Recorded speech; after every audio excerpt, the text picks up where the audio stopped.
Hey peeps, I'm taking a brief break in between Patreon mini monthly Outlook readings to have a little chat. Yes, it's that time. I wanted to have a little chat. So I'm going to be sipping on a kombucha while we chat. If you want to have some tea or another libation of choice with me, hello. It's wonderful to get a chance to hang out. It's been a little bit of a crazy week for me. Vincent's school play was this week, and he was in the spelling bee. He did very well. We're quite proud of him. But I haven't had as much time as normal to create content and to complete my priestess tasks, if you will. So I'm very excited to be back to work as normal today and excited to hang out with all of you and chat a little bit about an oracle deck that's really just been the bane of my existence for a few years now. So let's have a sip of kombucha. I'm drinking Island Bliss today because it's gonna, right now, my laptop is telling me it's 72 degrees out here. You guys know last week I showed you it was snowing. I don't know what's happening, but it's very warm today. It's quite balmy, but it's very windy. So we've moved over to a nice cold tea instead of a hot tea today. So the deck that I want to talk about is Alana Fairchild's Medicine Heart Oracle. Yes, this deck. If I remember, I will put the link to my original unboxing of this deck and then my further thoughts on this deck in the description box down below. If I remember, please forgive me if I don't. Lots of things on my plate this month. So recently I did a deck declutter with my Patreon peeps. And this deck popped up. I had honestly kind of forgotten I had it. I thought I had donated it, but I hadn't really. And I was like, you know what? I think I'm going to donate this. So it went in my box of decks to be donated, which we haven't even gone through this entire shelf of decks. My Patreon peeps and I will be doing that soon. So there's going to be even more decks in that box. But anyhow, so it was in the box, but it was at the top of the box, and I could see this deck box. And I was like, wait a second. I know that there's an owl on the back of this card backing. That's why I haven't gotten rid of it yet, really. And I've been working with Owl a great deal personally. We have seasons to our connection together, and I'm currently in a season of reconnecting with Owl as a spirit animal.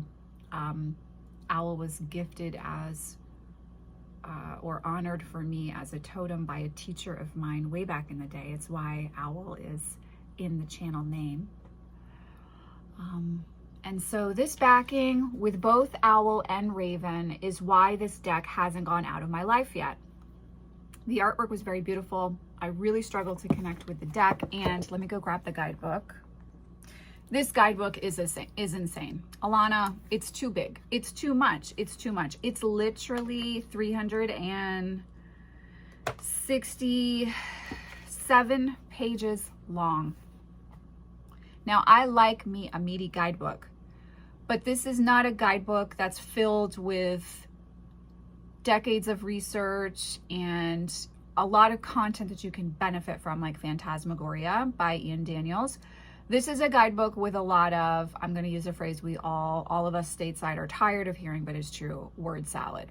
There are some great points that Alana makes about the spirit animal medicine and the shamanic practices of tribal and native peoples, but it's tossed in with all of this just kind of like blah, blah, blah, blah, blah. I'm just being honest with you guys.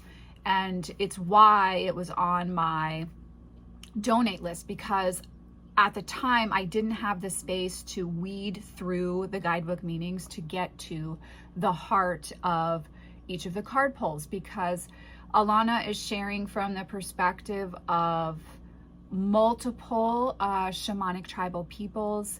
And so some of the associations, such as some of the African animals, I am not personally familiar with the medicine meanings of those animals. So when I see the imagery, I don't automatically know how I would apply that to my path, right? So that means I have to read the guidebook. And the guidebook is, like I said, it's just dense, but not in a way where you walk away feeling really uplifted and inspired and clear, in a way where you feel like you've got to weed through all of these filler words to find the meat. And I find that personally quite infuriating and exhausting. When I do a daily pull at 4:30 in the morning, I don't want to think that hard about what I'm trying to understand. I want to be able to just open and allow myself to kind of work with what comes through in the guidebook and marry that to my intuition. That's what the whole series we're doing on the channel right now with the tarot tutorial series is about, right? We're looking to marry our intuition to the card meanings, the given meanings in any deck. And this is my one problem with Oracle decks, is because each creator or creatrix is really building their own system, sometimes Oracle decks can feel so spacey and just like big picture and not solid and concrete and foundational. And this is one of those decks that even this go round for me, the guidebook is still the same. I don't want to lie to you, because if you pull this deck out of your collection, I don't want you to come back to this video and be like, Racine, this guidebook is ridiculous. The guidebook is dense, but not in a way where you're walking away having learned necessarily a great deal. You have to have the time to sit with the guidebook and work through all the filler words to find the points that matter, which you can see I'm working through with each of my card pulls daily to find by underlining what I will then in subsequent card pulls come back and read that and only that. So that's my like setup for you, okay? This was why this deck was going to get donated. It's why I wasn't feeling like it was one that I wanted to work with. And even now I will not use this deck in client readings because I'm not familiar enough with this giant deck and this guidebook. But the backings have an owl on it and a raven, and I wanted a connection to owl that I could see out on my altar, and the backing literally has the owl on it. So I thought, you know what, I'm gonna put it by my bedside table. Decided not to put it on my altar, I put it on my bedside table. And if this is all I use the deck for in the meantime, is just the visualization with two of my treasured guides, then I will accept that. However, I did start to do some card pulls with it, and there is some powerful messaging that comes through. But you have to have the patience to weed through all of the flowery descriptive words to get down to the heart of the matter. Just speaking you and I, because Alana is a mass-produced deck creatrix, and we all have many decks of hers I love. Her Kali Oracle, her Isis Oracle, the Sacred Rebels, the Divine Circus Oracle.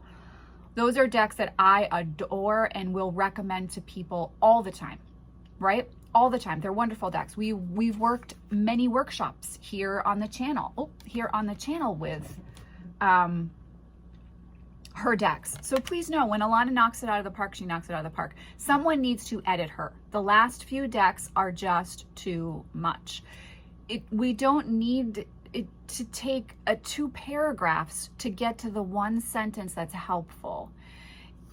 You know, those of us who are busy, like myself, I'm a single mom running a business. I get up at 4:30 to have the time to journal and do a daily draw right now. I don't have the energy to weed through 8 pages of guidebook meaning to get to the heart of the card pull, right? So that is a problem I have with this deck. But I am finding that if I have the time to sit with the guidebook, which, like, for instance, this last week was me sitting outside of the pickup line for Drama Club, then you can find the sweet, you can find the assistance in the cards. And I actually have found the card pulls to be very inspiring. For instance, I pulled this card yesterday, which is all about Ib. Please forgive me if I'm mispronouncing that, which has to do with an Egyptian association with the heart. And that was quite lovely to open up to. I love the spirit animal medicine in this deck. And, you know, it does have a shamanic bent, moving though across many different traditions. I will leave that up to you personally if that feels appropriate or not. And this deck is certainly not going to be used in client readings. I am still uncertain if I am going to donate the deck or not. However, I am keeping it in my collection for the next few months at least because of the card backings and the representation of Owl and Raven, who are dear companions of mine on the path and who I happen to have showing up in my physical world a great deal right now, and that I am working with spiritually, particularly in astral travel. So what I thought I would chat about in this video is farther down the path with this deck. I haven't donated it. I am going to continue to work with it, but I'm still confounded and frustrated with some aspects of this deck. And I'm not gonna lie about that. And I'm also in no way, shape, or form ready or able to work with this in client readings in a way that I feel like is going to be helpful for the client. Because as I said, I'm not familiar with all of the associations for the spirit animals featured in the cards. And so I have to go through, I've got to see the spirit animal referenced, and then I have to either deal with her guidebook or do my own research to discover what the associations are for those spirit animals and how they might apply in client readings. And yes, that is how I approach my decks as a reader. I do take my readings very seriously. My clients invest in readings, and particularly right now, while things are so uncertain and up in the air globally, my clients are truly making an investment more than ever before, and I've always taken it that seriously.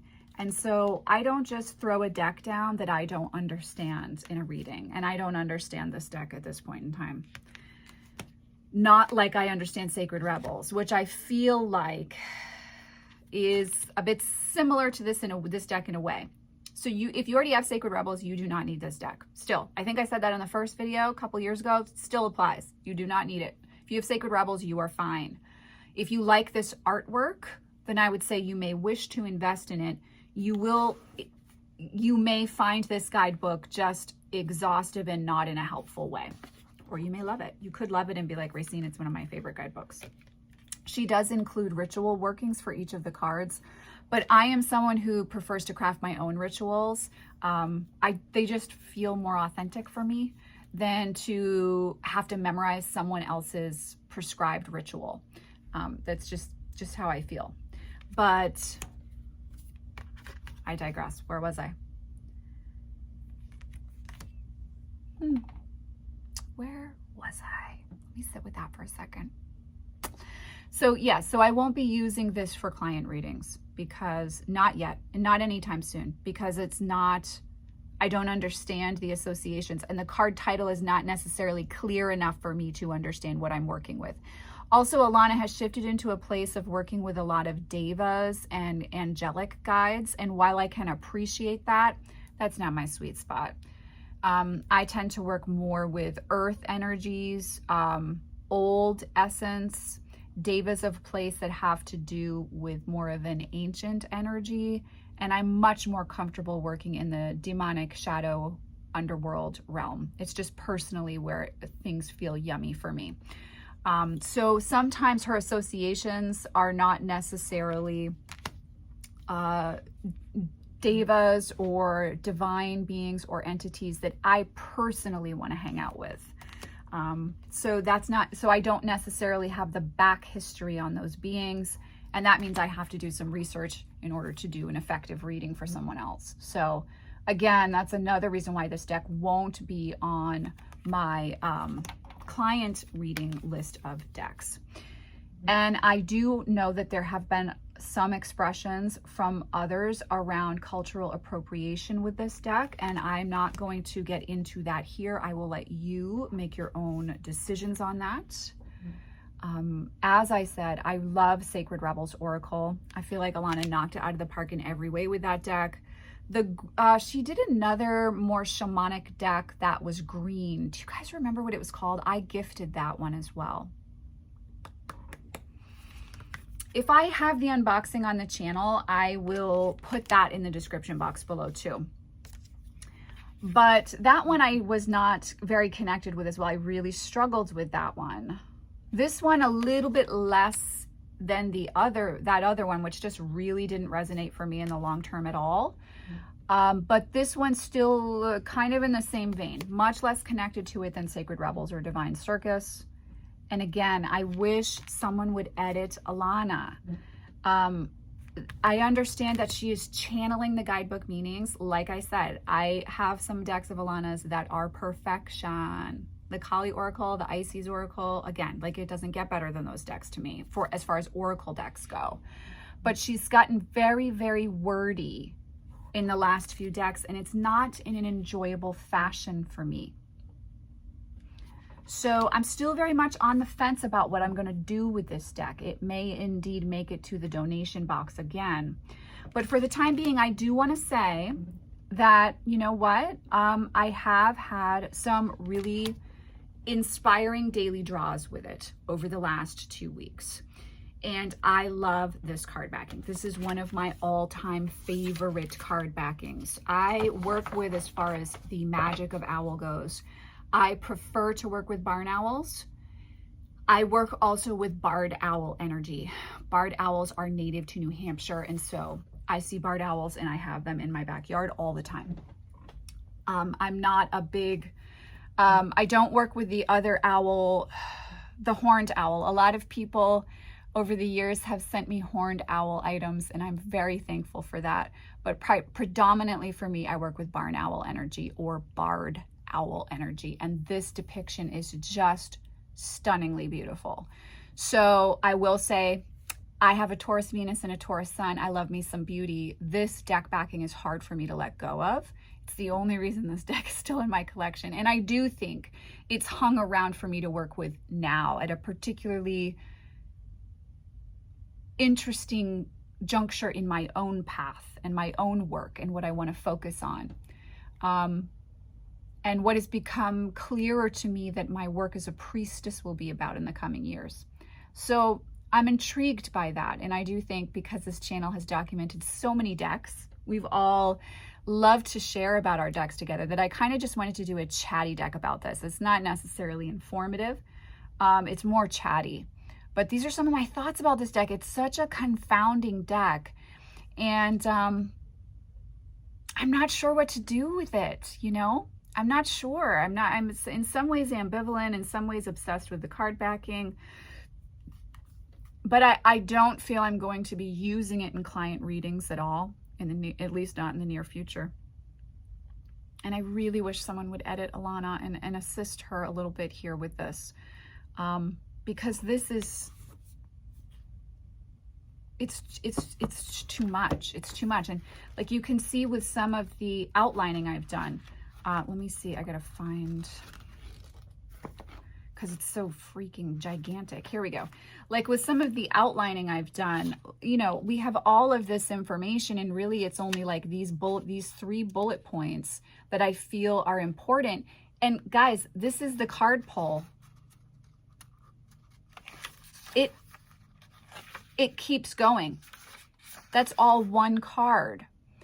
And like I said, it's not as if this is Phantasmagoria where we're getting occult history, insight into the symbolism chosen for the image, and then the card meaning in several different areas. So once you've done your full read over of the guidebook itself, when you do your daily card pull, you can go into analysis and symbolism, card meaning, shadow meanings, keywords, right? Like I love how Ian has that book set up. It's very user friendly, but still meaty in the best way possible. I don't find this to be that experience. And even the intro paragraph, which in some of her decks, I'll just read this little intro paragraph. It's much like one of Lucy Cavendish's decks, which I can't remember the title off the top of my head, but the Fairy Tale Oracle, where like the paragraph that's supposed to break everything down for you is sometimes the complete opposite of the card meanings that she posted at the end of the guidebook meaning. So unless you sit and read the whole thing through, this initial paragraph is not going to be very helpful. I've found this to be not quite the same, but similar. This paragraph is sometimes about what the general meaning of the card is about, and then sometimes completely not. So that's a bit frustrating too. So that's where I'm at with the Medicine Heart Oracle. I'm confused. I'm conflicted. But it is one of the best backings that I have ever seen for me personally. Not for everyone across the board, but for me personally, this is a stunning backing that's very much indicative of the heart of my practice. And I've been feeling more connected to the heart of my practice than ever. So let me know what you guys think about this deck. I don't know, did you guys donate it? Did you keep it? Is it going to stick around? Do you like the guidebook? Are you like Racine? I think you're totally wrong about the guidebook. I would love to hear your thoughts. Anyhow, I hope to see you guys for the free workshop, which starts on Monday. I am sending you, as always, oceans of love, and you know I will see you in the next video. Take care.